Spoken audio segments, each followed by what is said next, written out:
ಇವಾಗ ತಾನೇ ಕೊರೋನಾ ಎಮರ್ಜೆನ್ಸಿಯಿಂದ ಸುಧಾರಿಸ್ಕೊಂಡು ಚೇತರಿಸ್ಕೊಂಡು ಈಗ ತಾನೇ ಎಲ್ಲ ನಮ್ಮ ಜನ ಒಂದು ಹಂತಕ್ಕೆ ಬರ್ತಾಯಿದ್ರು ಅಂತಲೇ ಹೇಳ್ಬೋದು. ಇದೇ ಸಂದರ್ಭದಲ್ಲಿ ಕೊರೋನಾಗಿಂತಲೂ ಭೀಕರವಾದಂತಹ ಮುಂದಿನ ದಿನ ನಮಗೆ ಕಾದಿದೆ ಅನ್ನೋದು ಮೋದಿಯವರೇ ತಿಳಿಸಿರುವಂಥದ್ದು. ನೆದರ್ಲ್ಯಾಂಡ್ಸಲ್ಲೇ ಕೂಡ ಅವರು ಹೋಗಿ ಹೇಳಿರುವಂಥ ವಿಚಾರನ. ಇನ್ನು ಮುಂದಿನ ದಿನದಲ್ಲಿ ಏನಿದೆ, ಈಗ ನಮಗೂ ಲಾಕ್ಡೌನ್ ಈಗ ಆಗ್ತಾ ಇದೆಯಾ, ಇದ್ರ ಬಗ್ಗೆ ಸಂಪೂರ್ಣ ಮಾಹಿತಿ ನಾನು ನಿಮಗೆ ಕೊಡ್ತೀನಿ. ಅದಕ್ಕೂ ನಮ್ಮ ಚಾನಲ್ಸ್ ಕೂಡ ಸಬ್ಸ್ಕ್ರೈಬ್ ಮಾಡಿ ಸ್ನೇಹಿತರೆ. ಮೋದಿ ನಿರ್ಧಾರದ ಬಗ್ಗೆ ನೀವು ಕೂಡ ಖಂಡಿತವಾಗಿ ಕಮೆಂಟ್ ಮಾಡಿ ತಿಳಿಸಿ, ಹಾಗೆ ವಿಡಿಯೋನ ಲೈಕ್ ಮಾಡಿ ಆದಷ್ಟು ಶೇರ್ ಮಾಡಿ ಸ್ನೇಹಿತರೆ. ಏನು ವಿಚಾರ ನೋಡ್ತಾ ಬಂದರೆ, ನರೇಂದ್ರ ಮೋದಿಯವರು ಈಗ ಈ ವಿಚಾರವಾಗಿ ಮಾತನಾಡಿರುವಂಥದ್ದು. ಮೊನ್ನೆ ನಮ್ಮ ದೇಶದಲ್ಲಿ ಕೂಡ ಇದ್ರ ಬಗ್ಗೆ ಒಂದು ಸಡನ್ನಾಗಿ ಒಂದು ವಿಡಿಯೋನ ಕೂಡ ಮಾಡ್ತಾರೆ. ಅದೇನಪ್ಪ ಅಂತಂದರೆ, ಮುಂದಿನ ದಿನದಲ್ಲಿ ದಯವಿಟ್ಟು ಎಲ್ಲರೂ ಕೂಡ ಗೋಲ್ಡನ್ನು 1 ವರ್ಷ ಯಾರು ಪರ್ಚೇಸ್ ಮಾಡಿಬಿಡಿ, ಡೀಸೆಲ್ ಪೆಟ್ರೋಲ್ ಕಾರ್ಗಳನ್ನ ಆದಷ್ಟು ಕಡಿಮೆ ಮಾಡಿ, ಆದಷ್ಟು ಸಾರ್ವಜನಿಕ ಸಾರಿಗೆಗಳನ್ನು ಉಪಯೋಗಿಸಿ. ಮನೇಲಿ 2-3 ಕಾರ್ಗಳಿದ್ದೆ ದಯವಿಟ್ಟು ಒಂದೇ ಕಾರನ್ನು ಉಪಯೋಗಿಸಿ, ಎಲ್ಲರೂ ಕೂಡ ಸೇರಿ 4-5 ಕಾರ್ಗಳನ್ನು ತೆಗಿಯೋಕ್ಕೆ ಹೋಗಬೇಡಿ. ಯಾಕೆಂದರೆ ಪೆಟ್ರೋಲ್ ಡೀಸೆಲು ಕೂಡ ತುಂಬಾ ಜಾಸ್ತಿ ಆಗ್ಬೋದು ಅನ್ನೋದು ಕೂಡ ಸಾಕಷ್ಟು ವಿಚಾರಗಳು ಹೇಳಿದರು. ಮತ್ತು ಪ್ರೈವೇಟ್ ಕಂಪನಿಗಳಲ್ಲಿ ಕೆಲಸ ಮಾಡ್ತಾರಲ್ಲ, ಸಾಧ್ಯವಾದಷ್ಟು ವರ್ಕ್ ಫ್ರಮ್ ಹೋಮ್ ಮಾಡಿ ಅಂತ. ಈಗ ಜನಗಳು ಪ್ರಶ್ನೆ ಕೇಳ್ತಿರೋದು ಏನು ಅಂತಂದರೆ, ವರ್ಕ್ ಫ್ರಮ್ ಹೋಮ್ ಮಾಡಿ ಅಂತ ನೀವೇನೋ ಹೇಳ್ಬಿಡ್ತಿರೋ ಸ್ವಾಮಿ. ವರ್ಕ್ ಫ್ರಮ್ ಹೋಮ್ ಕಂಪ್ನಿ ಕೂಡ ಒಪ್ಕೋಬೇಕಲ್ಲ, ಕಂಪ್ನಿ ವೇಳಾಗಿ ನಡಿಬೇಕಲ್ಲ, ಕಂಪ್ನಿಯವರು ಬಂಡವಾಳ ಹಾಕೊಂಡು ಕೂತಿರ್ತಾರಲ್ಲ ಅನ್ನೋ ಪ್ರಶ್ನೆ ಅವ್ರದ್ದು ಕೂಡ ಇರುವಂಥದ್ದು. ಇನ್ನೊಂದು ಕಡೆ ಪೆಟ್ರೋಲ್ ಡೀಸೆಲ್ ಬೆಲೆ ಜಾಸ್ತಿ ಆಗಿದೆ ಅಂತಲೂ ಕೂಡ ಅವ್ರು ಹೇಳೋವಂಥದ್ದು ಆಗುತ್ತೆ ಅಂತ. ಅವರು ಹೇಳಿದಂಥ ಮಾರನೇ ದಿನವೇ ಪೆಟ್ರೋಲ್ ಡೀಸೆಲ್ ಬೆಲೆ 7-8 ರೂಪಾಯಿ ಡಿಫ್ರೆನ್ಸ್ ಕೂಡ ಆಗಿ ಜಾಸ್ತಿ ಆಗಿರೋದು. ಇದು ಕೇವಲ ಮೊದಲನೇ ಹಂತ, ಇನ್ನೂ 2 ಹಂತಗಳಲ್ಲಿ ಪೆಟ್ರೋಲ್ ಡೀಸೆಲ್ ಜಾಸ್ತಿ ಆಗುತ್ತೆ ಅಂತ. ಇನ್ನು ಚಿನ್ನದ ಬೆಲೆ ಅವತ್ತೇ ಜಾಸ್ತಿ ಆಗೋಯಿತು, ಅದು ಕೂಡ ಒಂದು ಹಂತ, ಇನ್ನೂ 2-3 ಹಂತಗಳಲ್ಲಿ ಅದು ಕೂಡ ಜಾಸ್ತಿ ಆಗುತ್ತೆ ಅಂತ ಸದ್ಯಕ್ಕೆ ಈಗ ಬರ್ತಾರಂತ ಮತ್ತೊಂದು ಮಾಹಿತಿಗಳು. ಈಗ ಲಾಕ್ಡೌನ್ ವಿಚಾರಕ್ಕೆ ಬಂದರೆ, ಇನ್ನು ಲಾಕ್ಡೌನ್ ವಿಚಾರದಲ್ಲಿ ಈಗ ಬರ್ತಿರೋ ಮಾಹಿತಿಗಳೇನಪ್ಪ ಅಂತಂದರೆ, ಹೀಗೆ ಮುಂದೆ ಸಾಗಿದ್ದೇ ಆದಲ್ಲಿ ಆಗುತ್ತೆ, ಮತ್ತು ಲಾಕ್ ಮಾಡ್ಬೋದು, ಆರ್ಥಿಕವಾದಂಥ ಲಾಕ್ ಇದು ಅಂತ ಹೇಳಲಾಗುತ್ತೆ. ಹೌದು, ಆರ್ಥಿಕವಾದಂಥ ಲಾಕನ್ನು ಇದನ್ನು ಮಾಡಲಾಗುವುದು ಅಂತ ಕೂಡ ಈಗ ಬರ್ತಾರಂಥ ಒಂದು ಮಾಹಿತಿಗಳು. ಆರ್ಥಿಕವಾದಂಥ ಲಾಕ್ಡೌನ್ ಅಂದರೆ ಪೆಟ್ರೋಲ್ ಡೀಸೆಲ್ ಈಗ ಜಾಸ್ತಿ ಆದರೆ ಮತ್ತೆ ಗಾಡಿಗಳಿಗೆ ಸಮಸ್ಯೆ ಆಗ್ತದೆ. ಇವೆಲ್ಲ ಸಮಸ್ಯೆಗಳು ಹುಟ್ಟೋದ್ರಿಂದ ಖಂಡಿತವಾಗಿಯೂ ಆರ್ಥಿಕ ಲಾಕ್ಡೌನನ್ನು ಮಾಡಲಾಗುವುದು ಅನ್ನೋದು ಈಗ ಬಹುತೇಕ ಬರ್ತಿರೋಂಥ ಮಾಹಿತಿಗಳು. ಸದ್ಯ ಈ ಲಾಕ್ಡೌನ್ ಬಂದರೆ ಕರೋನಾ ಲಾಕ್ಡೌನ್ಗಿಂತಲೂ ಕೂಡ ಭೀಕರವಾಗಿರುತ್ತೆ ಅದರ ಪರಿಣಾಮ ಅಂತಲೂ ಸಹ ಹೇಳಲಾಗ್ತಿರೋಂಥದ್ದು. ಯಾಕೆಂದರೆ ಕರೋನಾಗಿಂತಲೂ ಕೂಡ ಭೀಕರವಾದಂಥ ಪರಿಣಾಮ ಇದು ಬೀರ್ಬೋದು ಅನ್ನೋದು ಈಗ ಸದ್ಯದಲ್ಲಿರೋಂಥ ಮಾಹಿತಿಗಳು.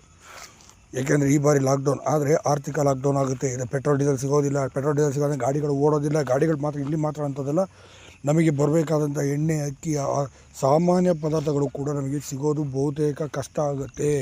ಇದು ಆರ್ಥಿಕ ಲಾಕ್ಡೌನ್ ಅಂತಲೂ ಕೂಡ ಹೇಳಲಾಗುತ್ತೆ. ಈ ಲಾಕ್ಡೌನ್ ಕೂಡ ಬರುವ ಸಾಧ್ಯತೆ ಇದೆ ಅಂತ ಹೇಳಲಾಗಿದೆ. ಇದನ್ನು ಕೂಡ ತಳ್ಳೋ ಹಾಕೋಂಥ ಸ್ಥಿತಿ ಇಲ್ಲ ಅನ್ನೋದು ಸದ್ಯಕ್ಕೆ ಈಗ ನೆದರ್ಲ್ಯಾಂಡ್ಸಲ್ಲಿ ನರೇಂದ್ರ ಮೋದಿಯವರು ಏನು ಹೇಳಿದ್ದಾರೆ ಅಂತ ನೋಡ್ತಾ ಬಂದರೆ, ಸದ್ಯಕ್ಕೆ ನೆದರ್ಲ್ಯಾಂಡ್ಸಲ್ಲಿ ಅವ್ರು ಹೇಳ್ತಿರೋದು, ಹೀಗೆ ಸಾಗಿದ್ದೆ ಆದಲ್ಲಿ ನಮ್ಮ ಭಾರತ ತುಂಬಾ ಬಡತನಕ್ಕೆ ಹೋಗಿ ನಿಲ್ಲುತ್ತೆ ಅನ್ನೋದನ್ನು ಕೂಡ ನೆದರ್ಲ್ಯಾಂಡ್ಸಲ್ಲಿ ಹೇಳಿರುವಂಥದ್ದು. ಹೌದು, ಬಡತನದ ಕೂಪದ ಒಳಗೆ ನಮ್ಮ ದೇಶ ಬೀಳುತ್ತೆ ಅನ್ನೋದು ಕೂಡ ಅವರು ತಿಳಿಸಿರುವಂಥದ್ದು. ಇದು ನಿಜಕ್ಕೂ ಭಯಾನಕವಾದಂಥ ಒಂದು ವಿಚಾರ ತಿಳಿಸಿರುವಂಥದ್ದು ನರೇಂದ್ರ ಮೋದಿಯವರು. ಹೌದು, ಇನ್ನು 4-5 ತಿಂಗಳ ಸಾಗಿದ್ದೆ ಆದಲ್ಲಿ ಡಾಲರ್ ಮೌಲ್ಯ ಏನಾದರೂ 110, 120, 130ಕ್ಕೂ ಕೂಡ ಹೋದರೂ ಕೂಡ ಆಶ್ಚರ್ಯ ಪಡಬೇಕಾದಿಲ್ಲ. ಇದು ಖಂಡಿತವಾಗಿ ಆಗುತ್ತೆ ಅನ್ನೋದನ್ನೇ ಅವರಲ್ಲಿ ಕೊಟ್ಟಿರೋಂಥ ಸುಳಿವು. ಈಗಾಗಲೇ ಮೊನ್ನೆ ಕೊಟ್ಟಿರೋಂಥ ಸುಳಿವಲ್ಲಿ 2 ದಿನಗಳಲ್ಲಿ ಚಿನ್ನ, ಡೀಸೆಲ್, ಪೆಟ್ರೋಲ್ ಬೆಲೆಯಲ್ಲಿ ಭಾರಿ ಇಳಿಕೆಗಳು ಕಂಡಿರೋದು ನೀವು ನೋಡಿದ್ದೀರಿ. ಬಡತನದ ಕೂಪದಲ್ಲಿ ಬೀಳುತ್ತೆ ಅನ್ನೋದನ್ನು ಕೂಡ ಅವ್ರು ಹೇಳಿರೋಂಥದ್ದು. ಆರ್ಥಿಕವಾಗಿ ಕಷ್ಟವಾಗುತ್ತೆ, ಮನೆ ಕಟ್ಟೋದಕ್ಕಾಗಲ್ಲ, ಬಿಸ್ನೆಸ್ ಮಾಡಬೇಕು ಅಂತ ಹೊರಟರೆ ಬಿಸ್ನೆಸ್ ಮಾಡೋಕ್ಕೂ ಕೂಡ ಸಾಧ್ಯವಾಗೋದಿಲ್ಲ. ಈ ಥರ ಎಲ್ಲ ಸಮಸ್ಯೆಗಳು ಎದುರಾಗುವಂಥದ್ದು ಕೆಲ ಸಂದರ್ಭಗಳು ಈಗಾಗಲೇ ಬರುತ್ತೆ ಇದು ಅನ್ನೋದು ಕೂಡ ಈಗ ಸದ್ಯಕ್ಕಿರೋಂಥ ಮಾಹಿತಿಗಳು. ಹೀಗಾಗಿ ಯಾವುದೇ ಒಂದು ನಿರ್ಧಾರಗಳನ್ನು ಕೂಡ ಈಗ ತಳ್ಳಿ ಹಾಕುವಂಥ ಸ್ಥಿತಿಲಿ ನಮ್ಮ ದೇಶ ಈಗ ಇಲ್ಲ. ಖಂಡಿತವಾಗಿಯೂ ಲಾಕ್ಡೌನ್ ಕೂಡ ಆಗೋ ಸಾಧ್ಯತೆ ಕಂಡು ಬರ್ತಿರೋಂಥದ್ದು. ಮತ್ತು ಪೆಟ್ರೋಲ್ ಡೀಸೆಲ್ ಬೆಲೆ ಮತ್ತಷ್ಟು ಹೈಕ್ ಆಗುತ್ತೆ ಅನ್ನೋದು ಈಗ ಸದ್ಯಕ್ಕೆ ಹೇಳ್ತಿರೋಂಥ ಮಾಹಿತಿಗಳು.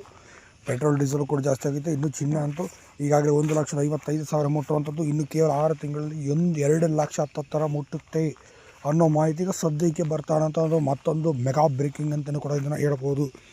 ಈಗಾಗಲೇ ಸದ್ಯಕ್ಕೆ ಇನ್ವೆಸ್ಟ್ ಮಾಡೋಕ್ಕೆ ಹೋಗಬೇಡಿ ಅನ್ನೋದನ್ನು ನರೇಂದ್ರ ಮೋದಿ ಅವರು ಸದ್ಯ ಈಗ ತಿಳಿಸಿರುವಂಥ ವಿಚಾರ. ಆದರೆ ಲಾಕ್ಡೌನ್ ಅಂತೂ ಖಂಡಿತವಾಗಿಯೂ ಆಗೋ ಸಾಧ್ಯತೆ ಇದೆ. ಯಾಕೆಂದರೆ ನರೇಂದ್ರ ಮೋದಿಯವರು ನಮ್ಮ ದೇಶದ ಪ್ರಧಾನಮಂತ್ರಿಗಳು ಈ ಪರಿಸ್ಥಿತಿ ಹೇಳ್ತಿದ್ದಾರೆ. ಯಾಕೆಂದರೆ ಪೆಟ್ರೋಲ್ ಡೀಸೆಲ್ ಕಾರ್ ಬಿಟ್ಟು ಎಲೆಕ್ಟ್ರಿಕ್ ಗಾಡಿಗಳನ್ನ ಉಪಯೋಗಿಸಿ ಅಂತ ಹೇಳ್ತಾರೆ. ಇನ್ನೊಂದು ಕಡೆ ಎಲೆಕ್ಟ್ರಿಸಿಟಿನ ಉಳಿಸಿ ಅಂತಲೂ ಕೂಡ ಹೇಳ್ತಿದ್ದಾರೆ.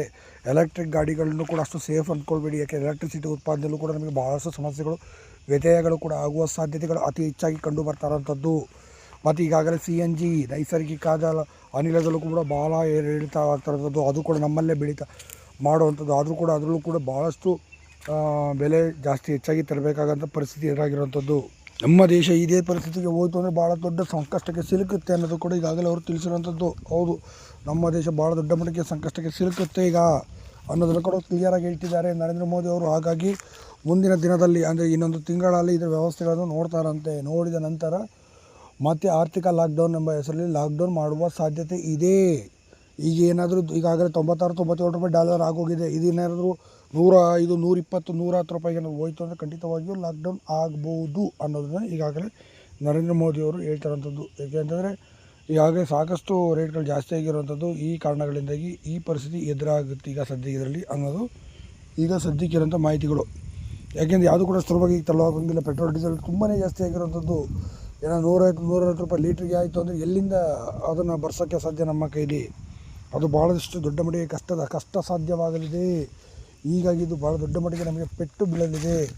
ಅದೇ ಕಾರಣಕ್ಕೋಸ್ಕರ ನಮಗೆ ಇದು ಭಾಳ ದೊಡ್ಡ ಮಟ್ಟಿಗೆ ಸಂಕಷ್ಟ ಎದುರಾಗಲಿದೆ ಅನ್ನೋದನ್ನ ಅವರಿಗೆ ತಿಳಿಸ್ತಾರಂಥದ್ದು. ನಮಗೆ ಅವ್ರದ್ದೇ ಕಾರಣಕ್ಕೆ ನಮಗೆ ತಿಳಿಸ್ತಾರಂಥದ್ದು. ಈಗ ಆಗ್ಬೋದು, ಈಗ ಆಯಿತು ಅಂದರೆ ನಮಗೆ ಭಾಳ ಕಷ್ಟ ಆಗುತ್ತೆ ಮುಂದೆ ಅನ್ನೋದು ಕೂಡ ಅವ್ರು ತಿಳಿಸ್ತಾರಂಥದ್ದು.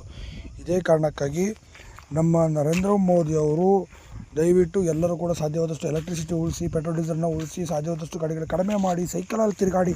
ಈಗ ಒಬ್ಬೊಬ್ಬರು ಕೇಳ್ತವ್ರೆ, ಇಲ್ಲಿಂದ ನಾವು ಬೇರೆ ಜಿಲ್ಲೆಗೆ ಹೋಗ್ಬೇಕು, ಸೈಕಲಲ್ಲಿ ಹೋಗೋಕ್ಕಾಗುತ್ತಾ ಅಂತ. ಖಂಡಿತವಾಗಿಲ್ಲ, ಸಾರ್ವಜನಿಕ ಸಾರಿಗೆಗಳನ್ನು ಉಪಯೋಗಿಸಿ ಅಂತ ಕೂಡ ಅದಕ್ಕೆ ಹೇಳ್ತಾರಂಥದ್ದು. ಈಗ ನಾವು ಸ್ವಲ್ಪ ಏನಾದರೂ ಎಡವಿದ್ದೆ ಆದರೆ ಖಂಡಿತವಾಗಿಯೂ ನಾವು ಭಾಳ ದೊಡ್ಡ ಮಟ್ಟಿಗೆ ಸಂಕಷ್ಟಕ್ಕೆ ಸಿಲುಕಬೇಕಾಗುತ್ತೆ. ಆದರೆ ದುರಂತ ಏನಪ್ಪ ಅಂತಂದರೆ BJP ಅವರಾದಂಥ ನರೇಂದ್ರ ಮೋದಿಯವರು ಮಾತಾಡಿದಂಥದ್ದು, ಅವ್ರದ ನಾಯಕರುಗಳು ಮೊದಲನೇ ದಿನ ಮೀಡಿಯಾಗಳು ಕ್ಯಾಮ್ರಾಗಳ ಮುಂದೆ ಸೈಕಲ್ ಹೊಡೆದಿದ್ದು ಬಿಟ್ಟು 2ನೇ ದಿನದಿಂದ ಮತ್ತೆ ದೊಡ್ಡ ಕಾರ್ಗಳನ್ನ ಎತ್ಕೊಂತಿರ್ತಾರಂಥದ್ದು, ಮತ್ತು ಬೇರೆ ಕಾರ್ಗಳನ್ನೇ ಹಾಕ್ಕೊಂತಿರ್ತಾರಂಥದ್ದು. 1-5 ಕಾರ್ ಅವರೇ ಉಪಯೋಗಿಸ್ತಿದ್ದಾರೆ. ಅವರೇ ಅದನ್ನೇ ಹೇಳೋದಾಗಲಿ, ಅವರೇ ಇದೇ ಕೆಲಸ ಮಾಡ್ತಿದ್ದಾರಲ್ಲ ಅಂತ ಜನಗಳು ಮತ್ತೆ ಪ್ರಶ್ನೆ ಮಾಡ್ತಾರಂಥದ್ದು. ನಿಮಗೆ ಯಾವುದು ರೂಲ್ಸು ಇದಿಲ್ಲ, ಅನ್ವಯ ಆಗೋದಿಲ್ಲ. ನಮ್ಮಂಥ ಬಡವರಿಗೆ, ಸಾರ್ವಜನಿಕರಿಗೆ, ಪಬ್ಲಿಕ್ಕಿಗೆ ಮಾತ್ರ ಈ ರೂಲ್ಸ್ಗಳು ಅಂತ ಕೇಳಿದ್ದಾರೆ.